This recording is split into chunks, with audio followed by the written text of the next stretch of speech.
Olá a todos, me chamo Rafael Oliveira, eu sou jornalista do campus de Fortaleza, do IFCE, e mais uma vez, como parte da programação do Dia do Físico, o Instituto Federal do Ceará e as instituições parceiras têm a honra de trazer para vocês algumas entrevistas com físicos, pesquisadores e pesquisadoras nacionais, pessoas que vêm contribuindo com o ensino e a pesquisa aqui no nosso país.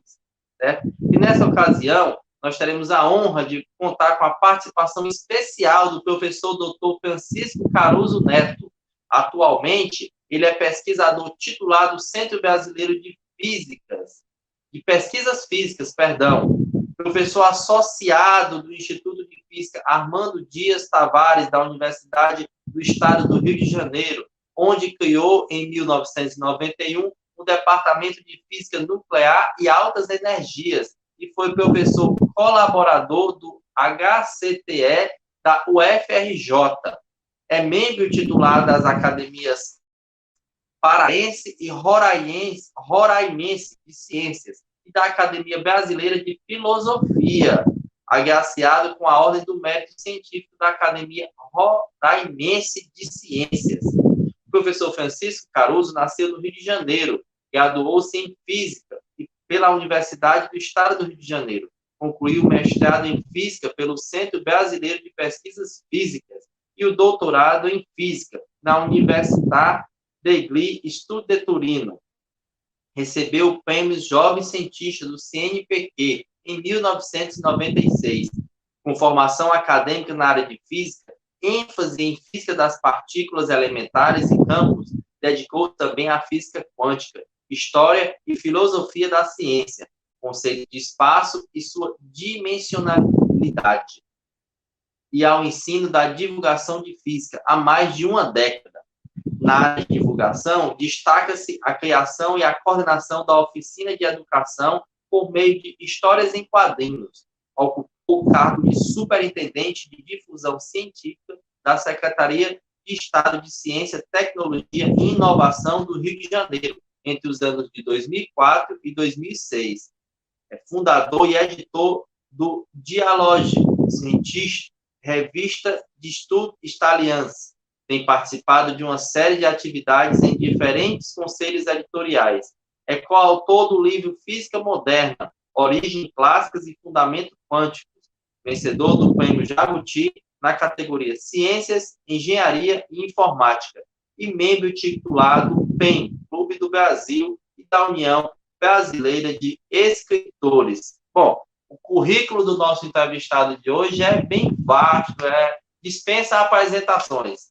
Professor Francisco Caruso, é um prazer contar aqui com a sua presença aqui nas comemorações do Dia do Físico do Instituto Federal do Ceará. E para dar início aqui à nossa conversa, eu gostaria que o senhor contasse um pouco sobre a sua trajetória de formação, falando desde a graduação até a pós-graduação. Você tem aí 10 minutos para discorrer como foi esse caminho de destaque na física. Ok, muito obrigado a você, obrigado aos organizadores pelo convite. Né? A minha história, o meu interesse pela física surgiu durante o ensino médio. Né?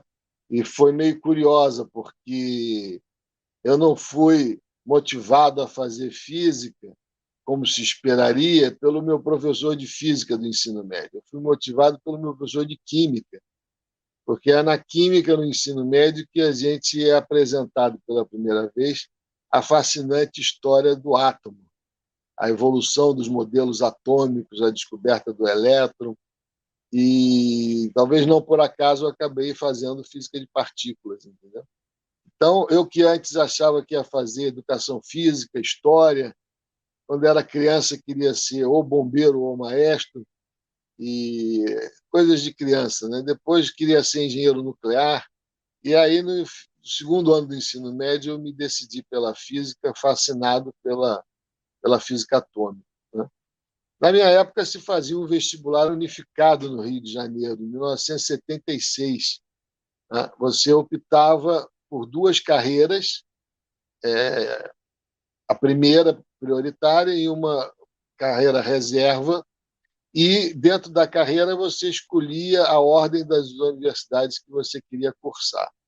A minha primeira opção foi física e a primeira opção de universidade foi a UERJ, que era muito próxima à casa de meu pai. Então, e coloquei como outras opções apenas a UFRJ e a PUC. Não coloquei rural nem outras por serem muito longe. Entendeu? Passei em 11º lugar na física e cursei então a graduação na UERJ, no Instituto de Física, desde 77 até me formar em dezembro de 1980. E eu cheguei a pegar ainda o meu primeiro ano na UERJ, em 77, desculpa, foi no prédio pequeno que tem na frente. O prédio enorme da UERJ ainda não tinha sido inaugurado. Em 79, fazendo o curso de Física Moderna, na UERJ se chama Estrutura da Matéria, eu tive como professora uma professora substituta, que depois tornou-se minha amiga, Regina Arcuri, que me apresentou ao professor Alberto Santoro no CBPF em 79, no segundo semestre, quando eu comecei, então, a frequentar o CBPF e fazer um programa de iniciação científica com o Santoro. Feito isso, no último ano de graduação, eu antecipei uma disciplina, que foi Física Clássica, da pós-graduação. Para vocês terem uma ideia, era tudo muito mais difícil na época. Na época se chamava tese de mestrado, o CBPF exigia que a tese fosse original. O trabalho da minha tese foi publicado no Physical Review D, uma coisa que hoje é exigida só para o doutorado. Né? E, além disso, você tinha que fazer 7 disciplinas, hoje em dia são 5, mais a disciplina de estudo de problemas brasileiros, porque ainda vivíamos sob a ditadura. Como o professor Santoro, eu fiz o mestrado no CBPF com o Santoro, defendendo a minha tese, se não me engano, em 14 de dezembro de 1983, e nessa ocasião o Santoro havia decidido ir para os Estados Unidos se transformar em físico experimental. Eu, como decidi continuar fazendo física teórica, combinei com ele, ele me sugeriu ir para a Itália e fazer o doutorado sob orientação do professor Enrico Predazzi, que já vinha colaborando há anos com o Brasil, era amigo dele, e foi isso que eu fiz. Então, eu fui em 84 para a Itália, em setembro, fui da segunda turma de doutorado na Itália, a primeira tinha sido de 83, o doutorado na Itália foi formalmente instituído só em 83, e defendi a minha tese sobre de quarks em julho, se não me engano, de 1989. Bom, nesse meio tempo, essa é a história da minha formação. Eu voltei para o Brasil, porque eu já havia sido contratado na UERJ assim que me formei, uma coisa praticamente impossível hoje em dia. A UERJ tinha uma política de contratar, no meu caso, por 10 horas semanais, como professor auxiliar, os jovens promissores da casa, com o compromisso que você faria a sua pós-graduação. Entendeu? Então, com isso, eu entrei na UERJ em agosto de 81, e, portanto, agora em março eu acabei de me aposentar lá na UERJ. Estou aposentado na UERJ e continuo no CBPF. Meu contrato no CBPF saiu em outubro de 88. Então, desde outubro de 88, eu estou no CBPF.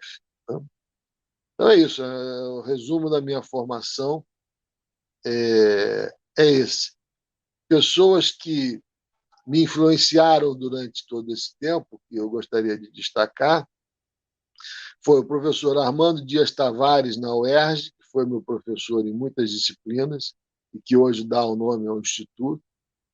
O professor Alberto Santoro, que me orientou no mestrado e no doutorado. O professor Henrico Predazzi, que foi meu orientador de doutorado. O professor Jaime Tiômino, que foi meu orientador durante 6 meses no Brasil, entre o doutorado, entre a conclusão do meu mestrado e setembro de 84, quando eu viajei, eu tive uma bolsa de doutorado no Brasil, da CAPES, cujo orientador era o professor Tiômino. professor Leite Lopes também me influenciou muito desde sempre, desde a minha iniciação científica, em que eu estudei o livro dele, Fondement de la Physique Atomique, e o professor Roberto Moreira, que eu conheci no CBPF, ministrando um curso de História e Filosofia da Física, pelo qual eu me encantei. E, por último, o meu caro amigo, hoje em dia, José Maria Filardo Bassalo, com quem eu tive o prazer de fazer muitas coisas, entre elas essa série de biografias de físicos que mudaram o século XXI, que tem hoje 21 livros publicados pela Livraria da Física. É isso, querido. Pronto, ótimo, professor. O senhor também é autor de diversos livros, né? Dentre eles, o Física Moderna, Origem, Clássicas e Fundamentos Quânticos, além de vários outros que envolvem a questão da divulgação científica, história e filosofia da física. Eu queria que você falasse um pouco sobre essas publicações, qual foi a sua primeira publicação e como é que você se motivou para começar a escrever esses livros, né? Sua relação com a física e a filosofia. Ok, Rafael.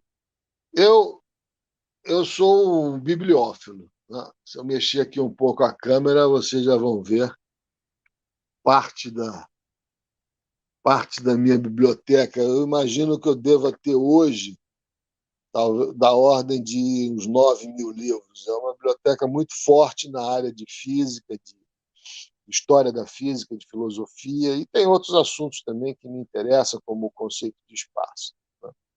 Então, um dos motivos que me levou a essa opção de escrever livros foi o fato de eu ser apaixonado por livro, né? Em segundo lugar, o livro é uma coisa mais perene, né? E é uma coisa que mais gente tem acesso e você é capaz de escrever do jeito que você acha realmente mais claro, sem a preocupação da rigidez de tamanho e forma imposta pelos artigos científicos, né? O livro permite mais ser um espaço de reflexão, né?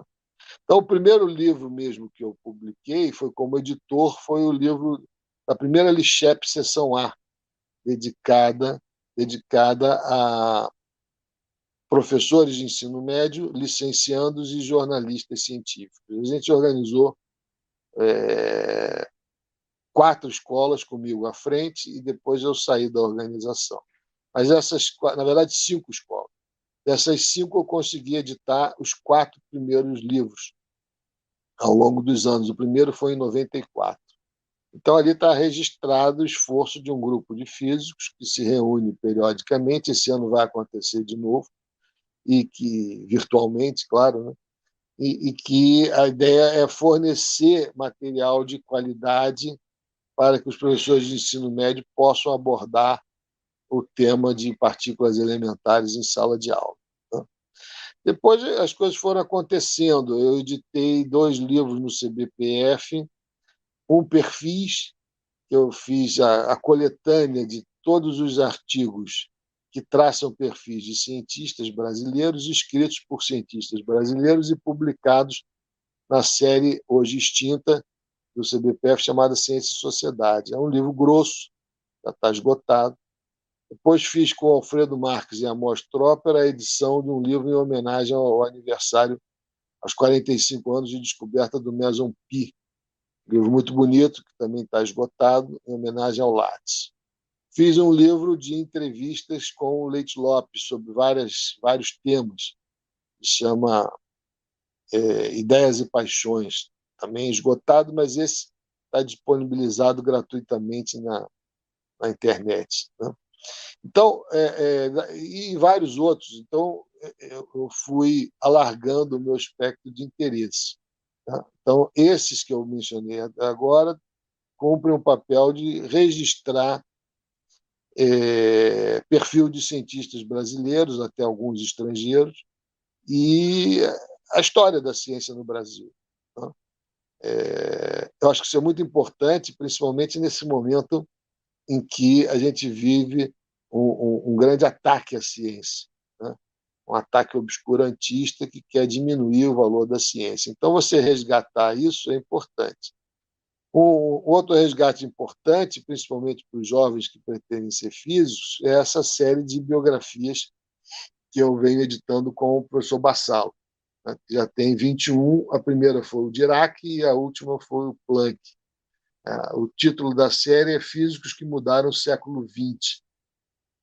Então, essas biografias nós entendemos que são muito motivadoras para o jovem, né? Você tem que dar ao jovem bons exemplos, exemplos que deram certo, exemplos de determinação, de dedicação ao trabalho árduo, perseguindo ideias que muitas vezes não são do mainstream, como foi o caso do Einstein na relatividade, como foi a descoberta genial da fórmula do espectro do corpo negro por Planck e assim por diante. Então, o jovem precisa de exemplos, de gente em quem se inspirar. Nada melhor do que as personalidades que internacionalmente marcaram o século XXI. Nesse grupo está incluído o Leite Lopes, é um dos volumes, e nós estamos fazendo um em homenagem ao Tchômono e temos a pretensão ainda de fazer um em homenagem ao Salmeron.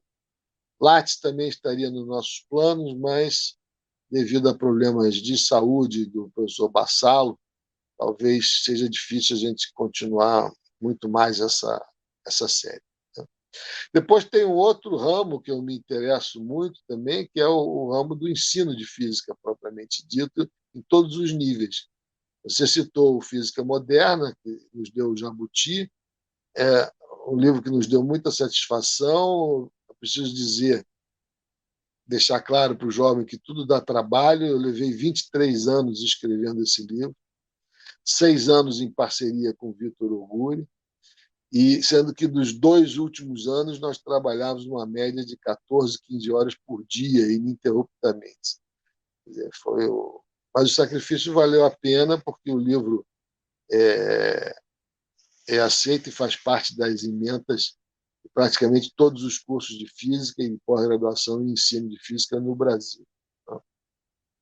Depois fizemos, já está na segunda edição, tanto de teoria quanto o livro de exercício com a solução dos problemas.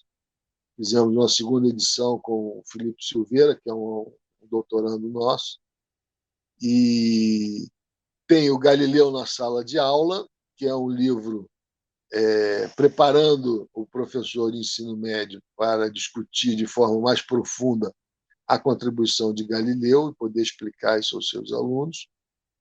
Recentemente fiz com o Bassalo e Adílio Marques, publicado pela Livraria da Física, o Bases Filosóficas da Física, uma abordagem histórica, que era um antigo pleito do José Roberto, editor, desculpa, que sempre nos dizia que havia carência de livros desse tipo, principalmente para o pessoal de licenciatura em física. E, paralelamente, publicamos, na mesma data que saiu praticamente, um livro de tirinhas de física em sala de aula. É como usar as nossas tirinhas, produzidas pela Luísa Dahl, que foi a precursora dessa oficina que você mencionou na apresentação, de produção de material didático através de tirinhas. Então, nós fizemos um livro dedicado também aos professores de ensino médio, né, de como trabalhar conceitos básicos de mecânica, principalmente, foi o tema que a gente escolheu para o primeiro volume. Depois fiz com Vitor Oguri, José Alberto Marron e Mauro Anselmino, que é um colaborador italiano, um livro para pós-graduação. Também está tendo uma boa aceitação, que é a Introdução à QCD Perturbativa. Esse é um livro avançado, né, e útil também na pós-graduação para quem escolher essa área de teoria de campo, física de partículas, né? E, por último, que eu me lembro, assim, grosso modo, o livro, a série de livros, as 21 biografias dos físicos que mudaram o século XX. E, por último, nesse meio tempo, eu editei também um festschrift em homenagem ao Alberto Santoro e outro em homenagem ao Roberto Moreira, né? E publiquei aqui na estante, eu vou mostrar para vocês, e fiz que essa cor caramelo, esses 11 volumes eu consegui aos poucos ir juntando, redigitei tudo em LaTeX e editei as minhas obras completas até hoje, né? Então, 8 volumes contém tudo que eu fiz até 2020. Eu me dei isso de presente para a minha biblioteca quando eu fiz 60 anos. E eu quero ter na biblioteca toda a minha obra, poder pegar o livro e coisa, em vez de ter que ficar procurando na internet, onde é que está esse artigo, onde é que está aquele artigo e tal. Ele está dividido, cada volume é um tema. Tem os artigos científicos, tem os livros que eu publiquei, né? Ainda tem mais uns 3 em andamento. Quer dizer, aos poucos eu vou completando e deixar registrado tudo que eu fiz na minha biblioteca. Não só os livros, mas apenas os livros editados por mim é que não fazem parte dessas obras completas. Entendeu? Eu só coloquei os livros que eu participei como autor, ou sozinho ou em colaboração, né? Então, eu tenho, para concluir, eu tenho hoje 35 livros publicados como autor, e incluindo as minhas obras completas, que é uma edição de um livro só, foi feito só para mim. Tem 36 livros em que eu apareço como organizador ou editor, né? O último foi a tradução com notas, comentários e um pós-fácil sobre os desenvolvimentos de lá até os dias de hoje, do famoso curso que o Leite Lopes deu na França de introdução às interações fracas. Esse livro foi traduzido do francês por mim, o Elael e o Felipe, meu doutorando, e foi publicado também no final do ano passado pela Livraria da Física. Está sendo muito bem vendido. É um livro ainda atual e muito básico para quem quer estudar interações fracas, entendeu? É isso. Isso acho que é o panorama geral da minha dedicação à produção de livros.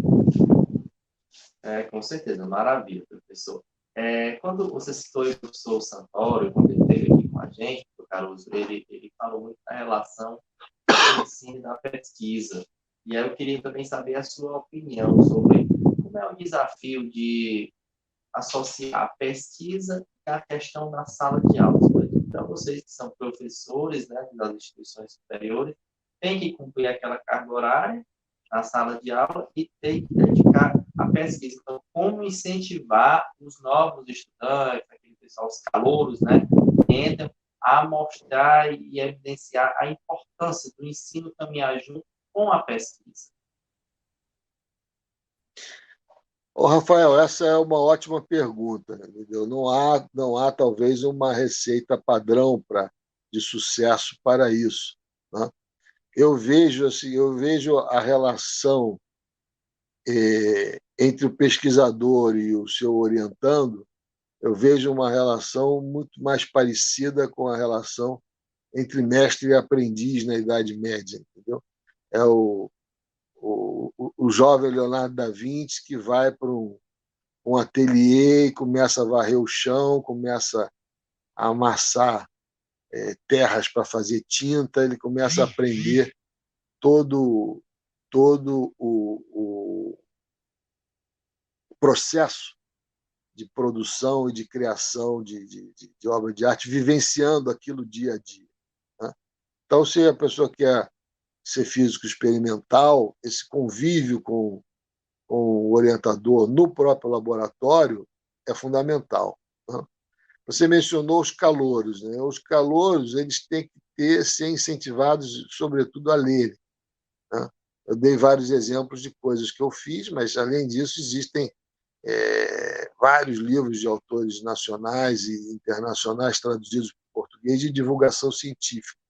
Então, é importante que o aluno tenha acesso a essa bibliografia, seja incentivado a ler, né, para ele ir formando os seus padrões, né, os seus interesses e as suas admirações por quem fez e mudou a face da física no passado, né? Então, isso é muito importante. A outra coisa muito importante é que o aluno de física tem que saber o papel da matemática para o curso que ele escolheu, né? Eu gosto de dizer que a matemática está para a física, assim como o preparo físico está para o jogador de esporte altamente competitivo, né? O cara só joga uma partida se ele estiver muito bem fisicamente, né? Ele tem que fazer muito exercício, se dedicar muito, é muito exaustivo, cansativo, entendeu? Então, isso que o atleta enfrenta sem grandes dificuldades conceituais, sem se opor a isso, eu noto uma resistência muito grande em boa parte dos alunos, entendeu? Você não tem que ver a matemática como uma coisa chata, que você tem que fugir dela, ao contrário, você tem que se dedicar a enfrentar as dificuldades. Quanto maior e melhor for a sua formação em matemática, mais chance de sucesso na física você tem, entendeu? Então, essa é outra coisa importante de trabalhar o aluno desde cedo. Eu sou contrário a algumas pessoas que incentivam alunos muito jovens no início do curso a fazerem iniciação científica.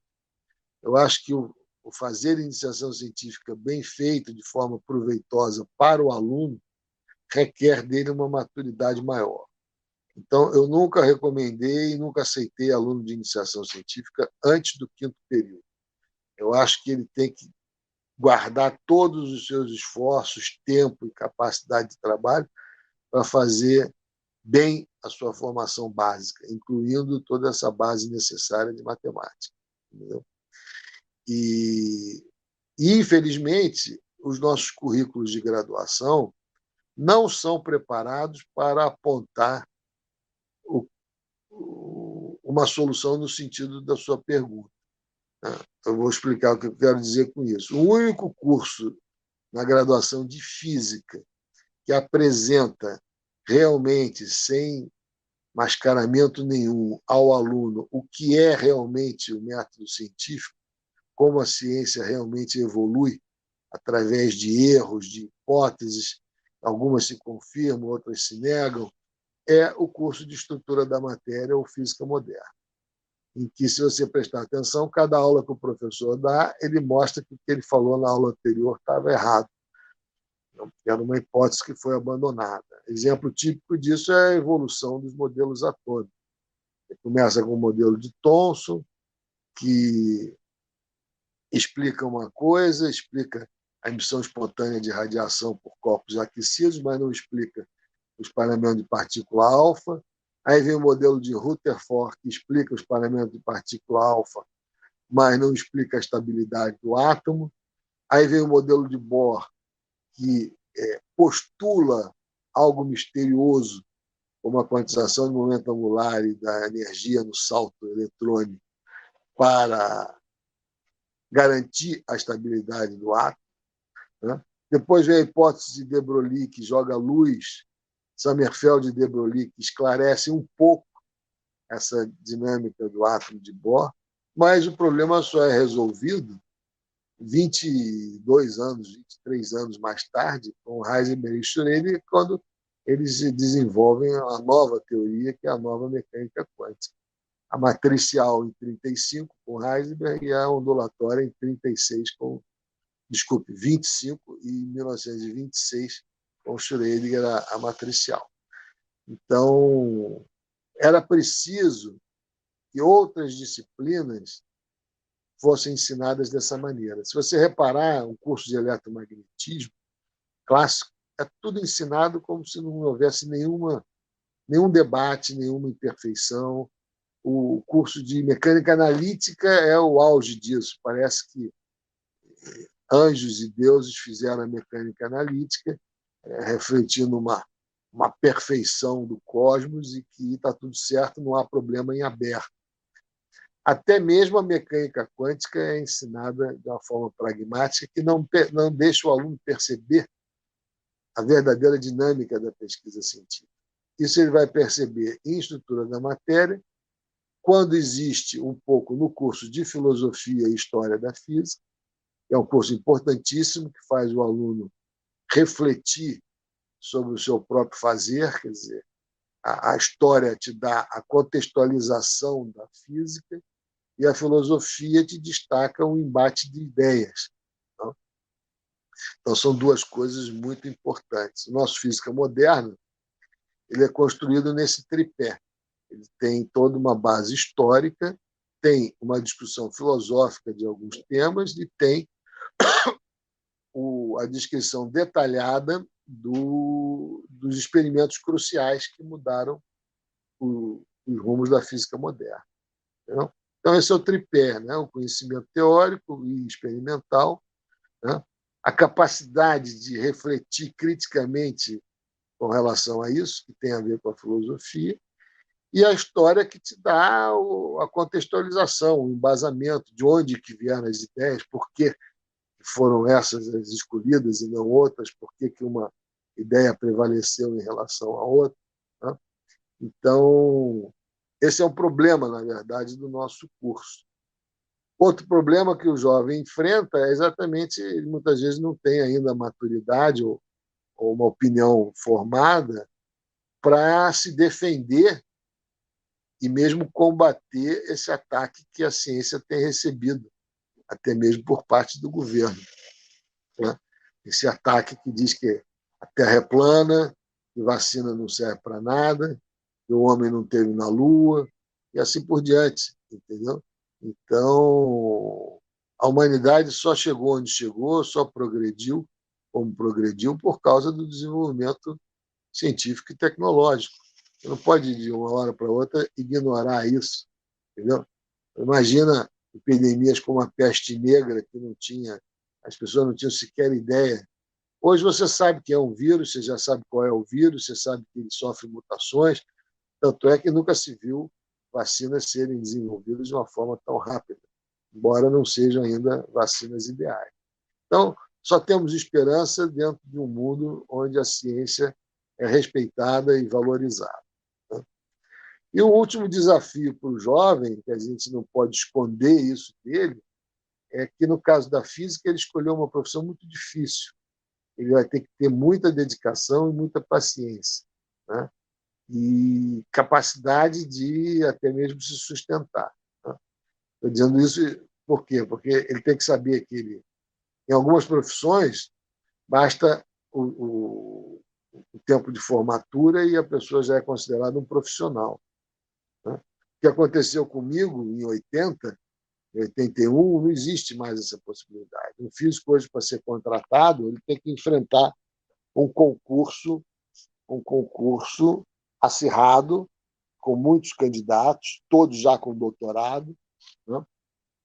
Isso quer dizer que o jovem que está entrando, sei lá, com 18 anos na graduação, ele vai se formar aos 22, se tudo correr bem, bota aí mais uns 3 anos de mestrado, dá 25 anos, e vamos botar de 4 a 5 anos de doutorado, dá 29, 30 anos. Quer dizer, ele vai estar habilitado hoje em dia para fazer um concurso, para ingressar numa universidade, mesmo no interior do país, praticamente só aos 30 anos.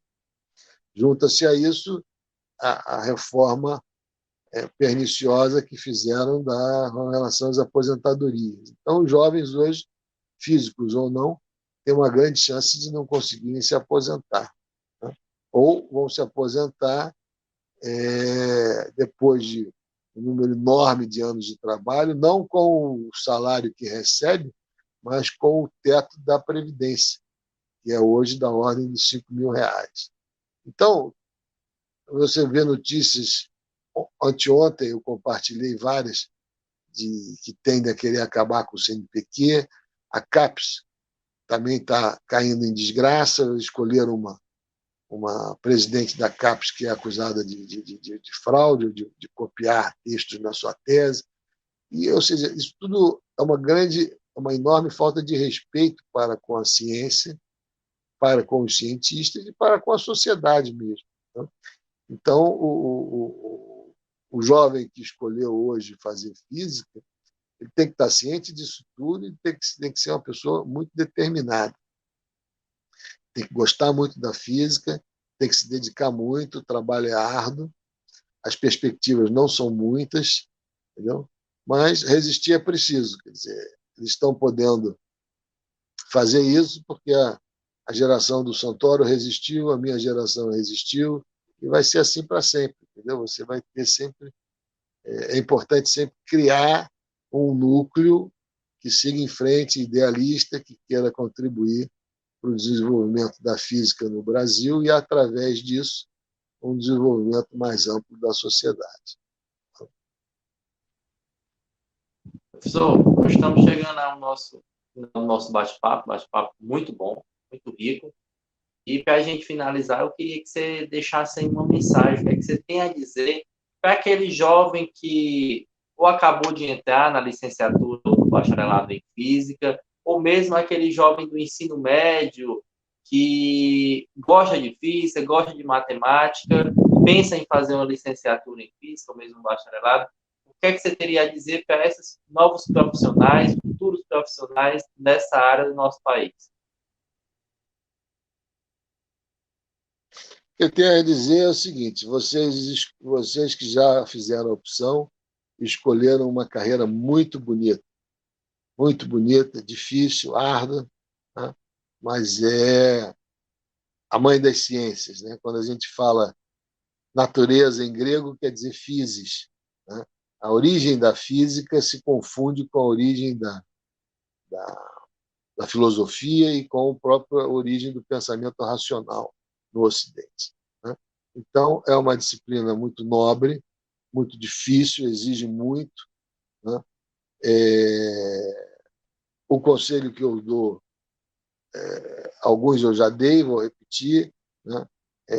Dedique-se muito à sua formação básica, resista à tentação de fazer iniciação científica cedo demais, né? Construa a sua base sólida. Nesse meio tempo, procure ler muito, ler biografias de pessoas que marcaram a física, como essas que nós fizemos, né? Tem várias outras, e leia sobre o debate das ideias, né? Procure abrir a sua mente, né? E procure sempre acreditar, por mais estranho que possa lhe parecer, nas ideias que você eventualmente tiver sobre a física, né? Lembre-se que o Einstein se apaixonou pela física e algumas das ideias dele remontam à juventude dele, quando um tio dele lhe deu de presente um livro de divulgação científica que nem era considerado muito bom, né? Mas, como diz Humberto Eco, o valor do livro está nos olhos do leitor, né? Então, você pode, como foi o caso do Einstein, lendo um livrinho de divulgação, se colocar questões muito importantes, né? Ele nunca desistiu dessas suas ideias, por mais estranhas que fossem na época, né? Então, esse é um conselho, né? A comunidade tende a ser reacionária, tende a não aceitar o novo, a fazer o que Hermínio Lakatos chama de vacinar a teoria. Você vai inventando coisas para tentar salvar o que já está pronto, né? É muito menos temeroso do que se aventurar num mundo desconhecido, né? Mas esse é o papel do jovem. O papel do jovem é duvidar, é propor o novo, né? É não se conformar. Então, a minha mensagem é essa: não quero ser nem otimista nem pessimista, prefiro ser realista. O momento é muito difícil, nunca se viveu tão pouco apoio à ciência nesse país como ultimamente, né? Mas as coisas mudam, entendeu?